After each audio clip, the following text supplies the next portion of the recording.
24 दिसंबर 1999। Christmas की पूर्व संध्या। नेपाल के काठमांडू से उड़ान भरता एक भारतीय विमान। सब कुछ सामान्य था जब तक कि आसमान में आतंक का साया नहीं छा गया। इंडियन एयरलाइंस की फ्लाइट आईसी 814 को 5 आतंकवादियों ने हाईजैक कर लिया। विमान में 170 से ज्यादा लोग और उनके हाथ में मौत।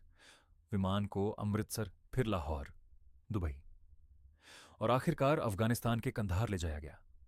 वहां उस समय सत्ता थी तालिबान की। यात्रियों को खाना नहीं, पानी नहीं, बीमार लोग, रोते बच्चे और हर पल मौत का डर। आतंकवादियों की मांग साफ थी, भारत जेल में बंद 3 खतरनाक आतंकियों को रिहा करे।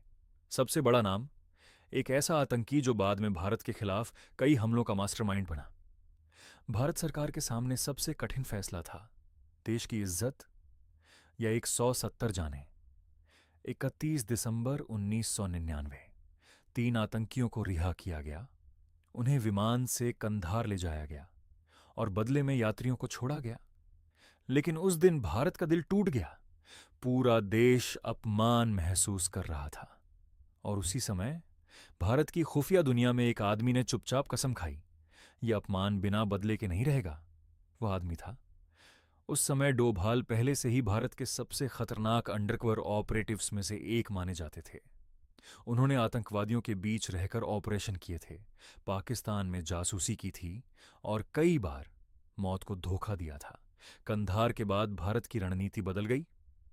अब केवल बातचीत नहीं, अब जवाब होगा चुपचाप, सटीक और घातक। 2000 के बाद भारत ने आतंकवाद के खिलाफ डिफेंस नहीं, ऑनफेंस की नीति अपनाई।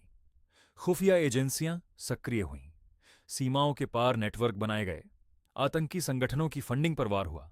डोभाल की रणनीति थी, दुश्मन को वहीं मारो जहां वह सुरक्षित महसूस करता है। कई बड़े आतंकी कमांडर रहस्यमय तरीकों से मारे गए, कई संगठन कमजोर हुए। भारत ने दुनिया भर में आतंक के खिलाफ अपना दबदबा दिखाना शुरू किया।